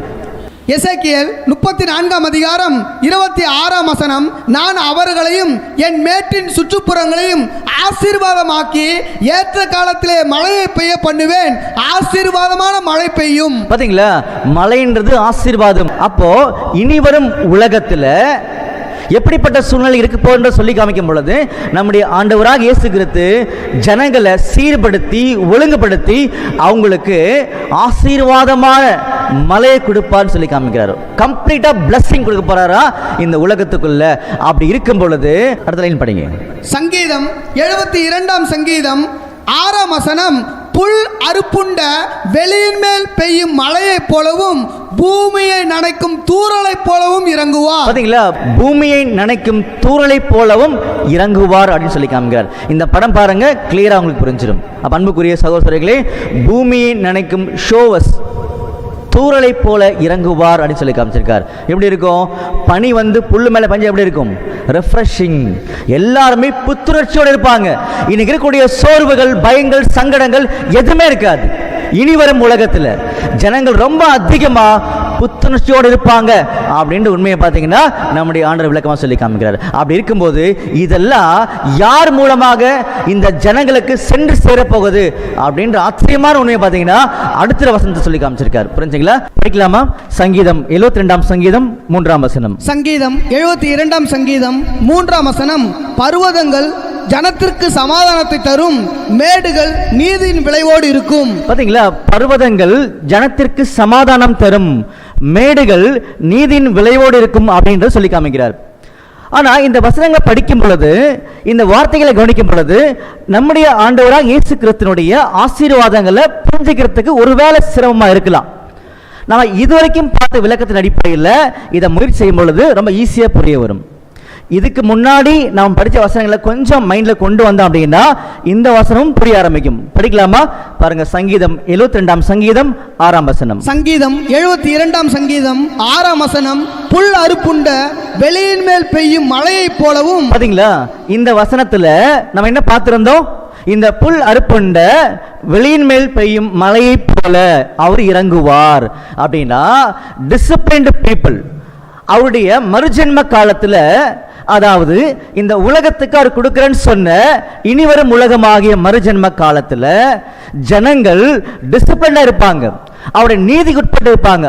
அப்பொழுது மலையாகிய ஆசீர்வாதத்தை கொடுப்பாரு. அப்படி கொடுக்கும் பொழுது படிங்க, பூமியை நனைக்கும் தூறலை போலவும் இறங்குவார். பாத்தீங்களா, பூமியை நனைக்கும் தூறலை போலவும் இறங்குவார்.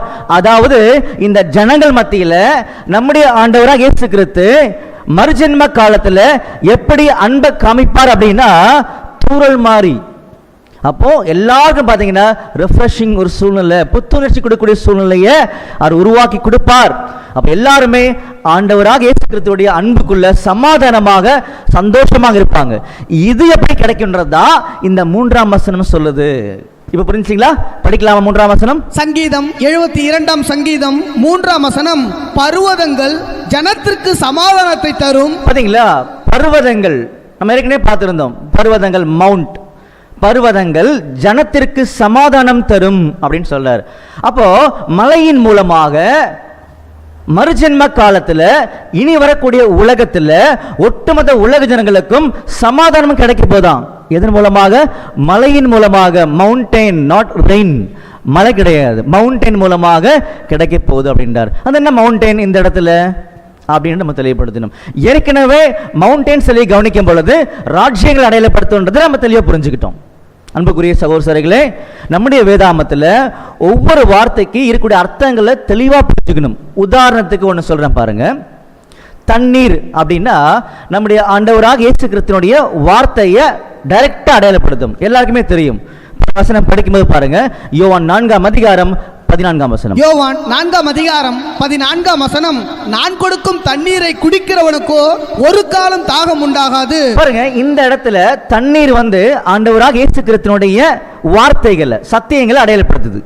இதே தண்ணீர்ன்றது இன்னொரு இடத்துல ஜனங்கள் அடையாளப்படுத்தும். உங்களுக்கு தெரியும், நிறைய டைம் கேட்டிருக்கீங்க. படிக்கலாமா?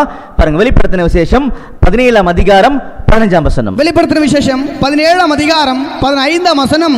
பின்னும் அவன் என்னை நோக்கி, அந்த வேசி உட்கார்ந்திருக்கிற தண்ணீர்களை கண்டாயே, அவைகள் ஜனங்களும் கூட்டங்களும் ஜாதிகளும் பாஷைக்காரருமாம். பாத்தீங்களா அன்புக்குரிய சகோதரர்களே, ஒருவேளை இந்த அண்டர்ஸ்டாண்டிங் கொஞ்சம் சிரமமா இருந்தா கூட இதை உள் வாங்கிக்கோங்க. கட்டாயமா ஆண்டவர் இயேசு கிறிஸ்துவின் கிருபையின் அடிப்படையில் எல்லாருக்கும் பிரயோகிப்பாரு.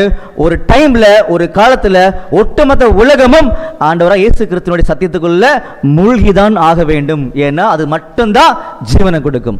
அப்போ இப்ப என்ன பார்த்தோம்னு சொல்லி பார்த்தீங்கன்னா, தண்ணீர் என்பது பல்வேறு வகையான அடையாளங்களை பொருள்படுத்துது. அதே மாதிரி மலைகள் அப்படின்றது பார்த்தீங்கன்னா பல்வேறு வகையான அடையாளங்களை நம்மளுக்கு கொடுக்கும். அப்போ பொதுவான அடையாளம் தான் மலை என்பது ராஜ்யத்தை அடையாளப்படுத்தும். அப்போ இந்த இடத்துல சங்கீதம் 72:3 படிக்கும் பொழுது மலை என்பது எதை அடையாளப்படுத்துன்னு சொல்லி கவனிக்கும் பொழுது, இந்த இடத்துல மலையோட வேலை என்ன? இந்த மலை சமாதானம் கொடுக்கும். மறுஜென்ம காலத்துல ஒட்டுமொத்த உலகத்துக்குள்ளாக இந்த மலை சமாதானம் கொடுக்கும் சொல்றார். அப்ப மலை எதுன்னு கவனிக்கணும் இல்லையா? பாருங்க, சங்கீதம் 125ஆம் சங்கீதம் 1ஆம் வசனம். சங்கீதம் 125ஆம் சங்கீதம் 1ஆம் வசனம். கர்த்தரை நம்புகிறவர்கள் என்றென்றைக்கும் அசையாமல் நிலைத்திருக்கும் சீயோன் பர்வதத்தை போல் இருப்பார்கள். பாத்தீங்களா, நம்முடைய ஆண்டவராக இயேசு கிறிஸ்து அவருடைய அன்பை இந்த பூமியில பகிர்ந்து கொள்ளும் பொழுது எல்லாரும் புத்துணர்ச்சி அடைவார்கள். அந்த வேலையை, அந்த தெய்வீகமான சமாதானத்தை யார் மூலமா கொடுப்பார்னா மலை மூலமா. மலை யாருன்னு சொல்லி பார்த்தீங்கன்னா சீயோன் பர்வதமாகிய அவருடைய சரீரமாகிய சபை. அதாவது நம்முடைய ஆண்டவராக இயேசு கிறிஸ்து மாதிரியே யார் யாரெல்லாம் இந்த பூமியில வாழ்ந்து மரிக்கிறாங்களோ, வாழ்க்கையை முடிக்கிறாங்களோ, அவர்கள் மூலமாக அவர்கள் நம்முடைய ஆண்டவர் இயேசு கிறிஸ்து கூட இருந்து பரலோகத்தில் இருந்து இந்த பூமியில சமாதானத்தை கொண்டு வருவார்கள். மலைகள் சமாதானத்தை கொடுக்குன்னு சொல்லி காமிச்சார். அதே மாதிரி அடுத்த லைன் படிங்க. சங்கீதம் 72ஆம் சங்கீதம் 3ஆம் வசனம். பர்வதங்கள் ஜனத்திற்கு சமாதானத்தை தரும். பாத்தீங்களா, நாம புரிஞ்சுக்கிட்டோம். பர்வதம் என்பது அவருடைய சபையாகிய சரீரமாகிய ஆண்டோடைய பிள்ளைகள். யார் யாரெல்லாம் ஆண்டவராக இயேசு கிறிஸ்து மாதிரி வாழ்ந்து முடிச்சாங்களோ அவங்க பரலோகத்திலிருந்து இந்த பூமியில் என்ன பண்ணுவாங்கன்னா உலக ஜனங்களுக்கு சமாதானத்தை கொடுத்து கொண்டே இருப்பார்கள்ன்றத நாம் படிச்சிட்டோம். சரிங்களா? அடுத்த லைன் படிங்க. மேடுகள் நீதியின் விளைவோடு இருக்கும். பாத்தீங்களா, மேடுகள் நீதியின் விளைவோடு இருக்கும் சொல்லி காமிக்கிறார். அன்புக்குரிய சகோதரர்களே, மேடுகள் அது என்ன? மேடுகள் இதெல்லாம் தான் ஆண்டவராக இயேசு கிறிஸ்துவினுடைய வலிமை மிக்க சத்தியங்கள். இதோடைய அர்த்தங்கள் தான் ரொம்ப முக்கியம். காரணம் என்னன்னா, நமக்கு டைம் ரொம்ப ஷார்ட். அதனால யாருக்காவது இன்னும் ஆழமா புரிஞ்சுக்கணும், ஆண்டவர் கூட வாசம் பண்ணணும் இன்னும் அதிகமாக அப்படின்னு சொல்லி ஆசைப்பட்டீங்கன்னா எங்களுடைய யூடியூப் பக்கத்தில் என்ன பண்ணுங்கன்னா நீங்க பதிவு செய்யுங்க. அதுக்கான விளக்கங்களை சரியான டைம்ல நம்ம அதை கொடுக்கலாம்.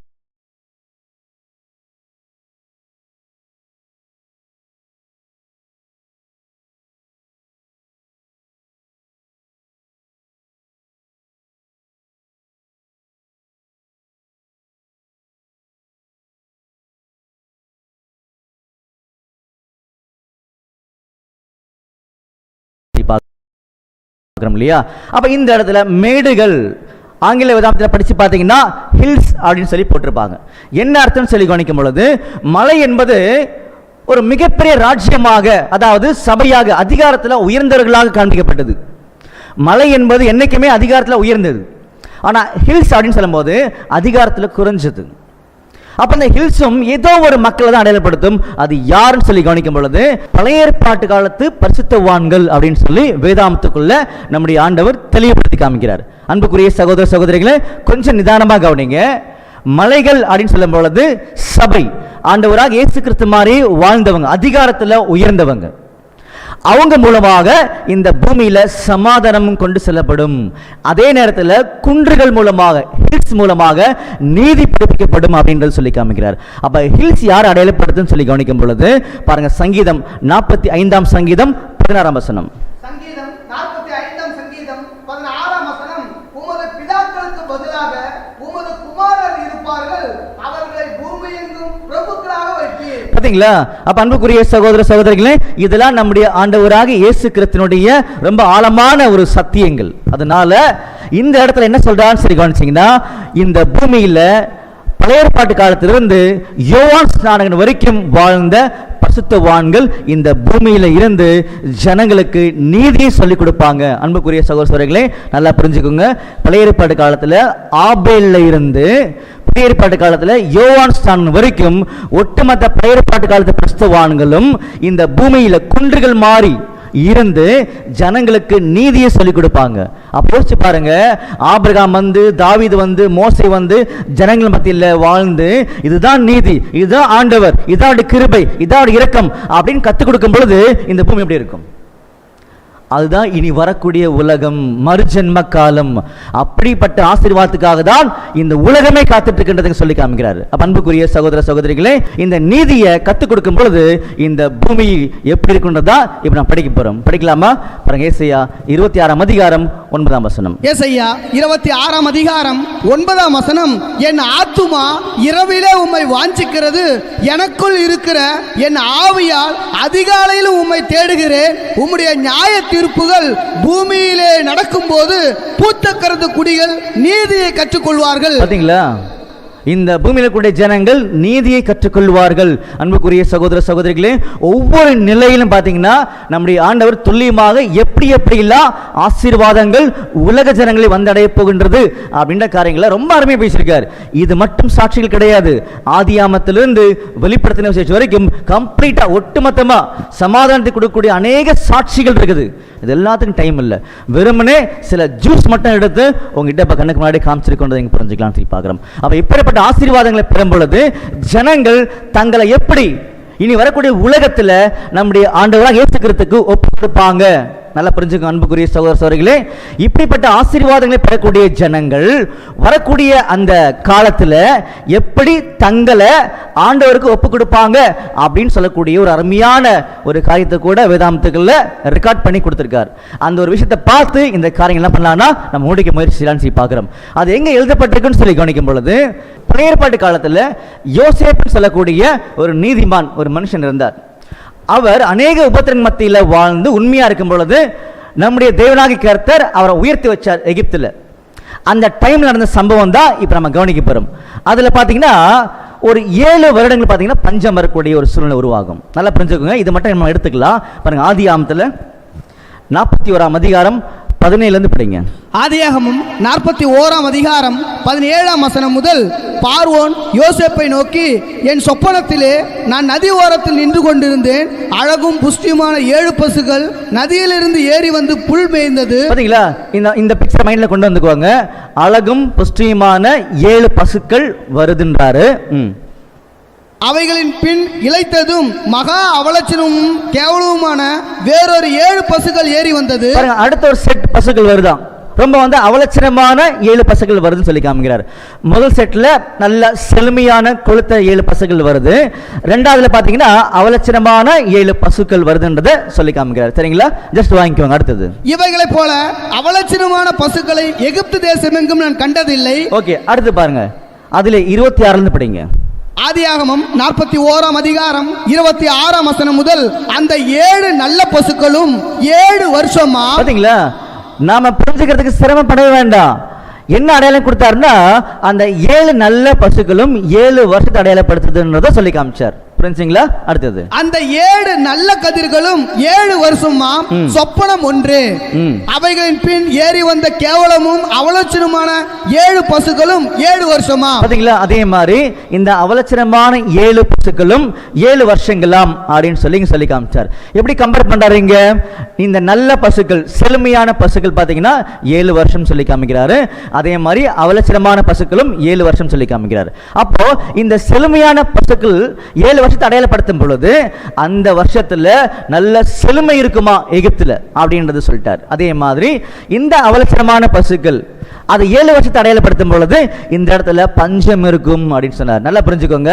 பஞ்சம் இருக்கு மட்டும்தான் சொன்னாரு. ஆனா உணவு இருக்காதுன்னு சொல்லவே இல்லை. சரிங்களா? விளைச்சல்கள் இருக்காது, உணவு கட்டாயமா இருக்குன்றத அவர் பின்னாடி எழுதியிருக்காரு. இதுதான் சம்பவம். சரிங்களா? இந்த சம்பவத்தை வச்சுக்கிட்டு நம்முடைய ஆண்டவர் என்ன திட்டங்களை நமக்கு புரிய வைக்கிறார்னு சொல்லி கவனிக்கும் பொழுது பாருங்க, இந்த அவலட்சணமான 7 பசுக்கள் 7 வருஷம் சொல்றாரு இல்லையா?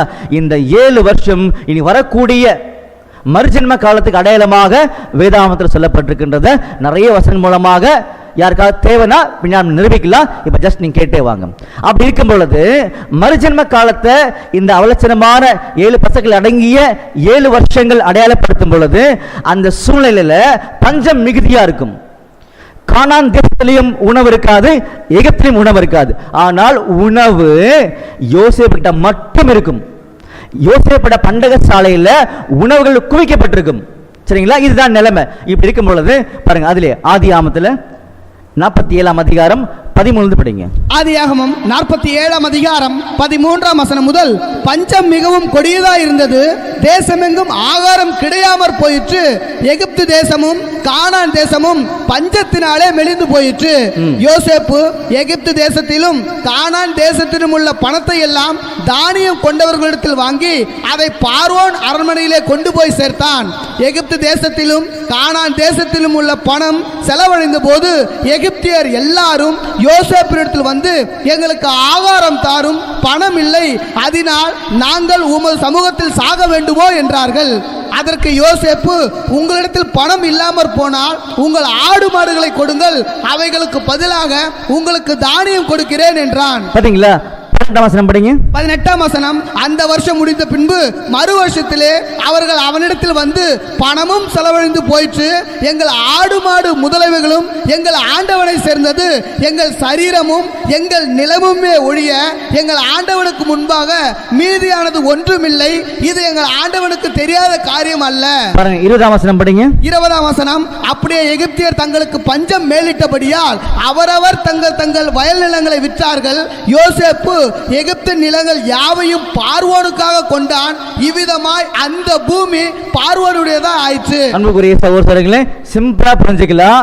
பஞ்சம் மேலங்கும் பொழுது அன்னைக்கு இருக்கக்கூடிய எகிப்தின் ஜனங்கள் எதெல்லாம் கொண்டு வந்து கொடுத்துட்டாங்கன்னு சொல்லி கவனிக்கும் பொழுது, முதல்ல பணம் கொடுத்தாங்க, பணம் ஃபுல்லா செலவழிச்சு, ஜனங்கள் கையில் பணம் கிடையாது, எல்லாத்தையும் யோசேப்பிட்ட கொடுத்துட்டாங்க. ரெண்டாவது பார்த்தீங்கன்னா ஆடு மாடுகள் கொண்டு வந்து யோசேப்பிட்ட கொடுத்துட்டாங்க, அதுவும் போயிடுச்சு. கடைசி என்ன இருக்குது? நிலமும் எங்களுடைய சரீரம் இருக்குது அப்படின்னு சொன்னாங்க, அதையும் கொண்டு வாங்கன்னு சொன்னாங்க, அதையும் கொண்டு வந்து கொடுத்தாங்க. இப்படியாக ஒட்டுமொத்த ஜனங்களும் யாருக்குள்ள வந்துட்டாங்க? பார்வோனு கீழே வந்துட்டாங்க. இந்த இடத்துல பார்வோன் என்பவர் பார்த்தீங்கன்னா நம்முடைய பிதாவாகிய தேவனை அடையாளப்படுத்துவார். அப்ப என்ன சொல்ல வராருன்னு சொல்லி பார்த்தீங்கன்னா ரொம்ப ஆழமான சத்தியங்கள், ஆனால் ஆச்சரியமான உண்மைகள். இனி வரக்கூடிய மறுஜென்ம காலத்தில் என்ன மாதிரி சூழ்நிலைக்குள்ளாக ஜனங்கள் கடந்து போக போறாங்க பார்த்தீங்கன்னா, தாங்கள் எதெல்லாம் நம்பிட்டு இருக்கிறாங்களோ எல்லாத்தையும் விட்டு கொடுத்துட்டு எங்களுக்கு ஜீவன் வேணும், உயிர் வேணும்னா யோசிப்பட வந்து சரண்டர் ஆகணும். நம்முடைய ஆண்டவராக இயேசு கிறிஸ்து வந்து சரண்டர் ஆகும் பொழுதுதான் ஜீவன் கிடைக்கும். அப்படின்ற சூழ்நிலையை 1000 சாட்சியில் வரக்கூடிய மறுஜென்ம காலத்தில் இனி வரக்கூடிய உலகத்தில் ஆண்டவர் செய்யப்படுறார். இப்படி செய்யும் பொழுது ஜனங்கள் நீதியை கற்றுக்கொள்வார்கள் சொல்லி காமிக்கிறார். அன்புக்குரிய சகோதர சகோதரிகளே, இதே மாதிரி அநேகமாயிரம் உண்மைகளை உள்ளடக்கி வச்சிருக்காரு. அப்போ இன்னைக்கு நம்ம பார்த்த பாடத்தில் இனி வரும் உலகத்தினுடைய நன்மைகள் ஆசீர்வாதங்கள் எப்படி இருக்குன்னு சொல்லும் போது ஒரு 7 விஷயங்களை கவனிச்சிருந்தோம். என்னன்னு சொல்லி கவனிக்கும் பொழுது, இனி வரக்கூடிய உலகத்துல சாபம் இருக்காது. பார்த்தோம் இல்லையா? இனி வரக்கூடிய உலகத்துல எல்லா ஜனங்களும் இப்ப மரிச்சவங்க எல்லாருமே உயிர் தெழுந்து வந்திருப்பாங்க. ரெண்டாவது பார்த்திருந்தோம். சரிங்களா? மூணாவது பாத்தீங்கன்னா பிசாசானவன் சாத்தான் கட்டப்பட்டிருப்பான் அப்படின்னு சொல்லி பாத்தீங்கன்னா நம்ம பார்க்கிறோம். சரிங்களா? அடுத்து பாத்தீங்கன்னா நம்முடைய ஆண்டவராகிய இயேசு கிறிஸ்துவுடைய ஆளுகை, அவருடைய கால் வந்து ஒலிவ மலை மேல நிற்கும் பொழுது அந்த ராஜ்யம், அந்த ஆளுகை சமாதானமாக சந்தோஷமாக ஒளி கொடுக்கக்கூடிய வகையில் இந்த பூமியில் இருக்குன்றதை நம்ம பார்த்தோம். அப்படி இருக்கும்போது ஜனங்கள் மத்தியில அவர் எப்படி தொடர்பு கொள்வான்னு சொல்லி பார்த்தீங்கன்னா மலை மாதிரி, பனித்துளி மாதிரி தொடர்பு கொள்வான்னு சொல்லி பார்த்தோம். இந்த ஆசீர்வாதம் இந்த உலகத்துக்குள்ள எப்படி வரும்னு சொல்லி பார்த்திருந்தோம். மலையாகிய சபையின் மூலமாகவும் குன்றாகிய முற்பிதாக்கள் ஏன்ஷியன்ட் வர்த்திஸ் பழைய ஏற்பாட்டு பரிசுத்தவான்கள் மூலமாகவும் வருன்றதை பார்க்கிறோம். இப்படி வரக்கூடிய டைம்ல ஜனங்கள் தங்களை எப்படி அர்ப்பணிப்பாங்கன்னு சொல்லி கவனிக்கும் பொழுது தாங்கிட்ட இருக்கக்கூடிய ஒண்ணா கொண்டு வந்து கொடுத்து எங்களுக்கு ஜீவன் வேணும், யோசிப்பிட்ட போனா மட்டும்தான் நடக்கும் அப்படின்ற சூழ்நிலையை அங்க கவனிப்பாங்க. இப்படிப்பட்ட ஆச்சரியமான காலம் தான் இனி கொஞ்ச நாள் வரப்போகுது உலகத்துக்குள்ள. அதனால் அன்புக்குரிய சகோதர சகோதரிகளே, நம்முடைய பரிசுத்த வேதாமத்துக்குள்ளாக அநேக உண்மைகள் இருக்குது. இந்த உண்மைகளை தெரிந்து கொள்ள யாருக்காவது விருப்பம் இருந்துச்சு அப்படின்னு சொல்லி பார்த்தீங்கன்னா எங்களுடைய யூடியூப் சேனல் நீங்கள் தொடர்பு கொள்ளுங்கள். அப்படி தொடர்பு கொள்ளும் போது இனி வரக்கூடிய உலகத்தினுடைய ஆச்சரியமான உண்மைகளை இன்னும் அதிகமாக என்ன பண்ண முடியும்னா தெரிந்து கொள்ள முடியும். கடைசியாக ஒரு வசனம் பார்த்து முடிக்கலாமா? பாருங்க, அப்போஸ்தலர் 13ஆம் அதிகாரம் 48ஆம் வசனம். அப்போஸ்தலர் 13ஆம் அதிகாரம் 48ஆம் வசனம். புறஜாதியார் அதை கேட்டு சந்தோஷப்பட்டு கர்த்தருடைய வசனத்தை மகிமைப்படுத்தினார்கள். நித்திய ஜீவனுக்கு நியமிக்கப்பட்டவர்கள் எவர்களோ அவர்கள் விசுவாசித்தார்கள். பாத்தீங்களா? நித்திய ஜீவனுக்கு நியமிக்கப்பட்டவர்கள் எவர்களோ அவர்கள் விசுவாசித்தார்கள். இதுதான் சட்டம், சத்தியம். அன்புக்குரிய சகோதர சகோதரிகளே, தொடர்ந்து இந்த காரியங்களை நிதானிங்க. வரக்கூடிய மறுஜென்ம காலத்தில், இனி வரக்கூடிய உலகத்தில் நம்முடைய ஆண்டவராகிய இயேசு கிறிஸ்துவினுடைய சமாதானமும் சத்தியமும் தெய்வீகமான அந்த மகிழ்ச்சியும் இந்த பூமியில நிரம்பி இருக்கும். அந்த ஆசீர்வாதங்களை யார் கொடுக்க போறாங்கன்னா, இன்னைக்கு யார் அவர் மாதிரி வாழ்றாங்களோ அவங்க தான் இந்த ஆசீர்வாதங்களை, இப்ப நம்ம பார்த்த 7 ஆசீர்வாதங்களையும் இந்த பூமியில கொண்டு போய் சேர்ப்பாங்க. அப்படிப்பட்ட வாய்ப்பை பெற்ற கிறிஸ்தவர்களாகிய நாம் எப்படி வாழ்ந்தா நம்முடைய ஆண்டவர் கூட உட்கார்ந்து இந்த பூமியை ஆளுகை செய்ய முடியுன்றது ஆச்சரியமான சட்டம், உண்மை. அதை குறித்து தெரிந்து கொள்ளணும்னு ஆசைப்படுறவங்க தொடர்ந்து இந்த மாதிரி ஒரு காணொலியை கவனிங்க. தெய்வம் தாமே ஆசீர்வதிப்பாராக. ஆமீன்.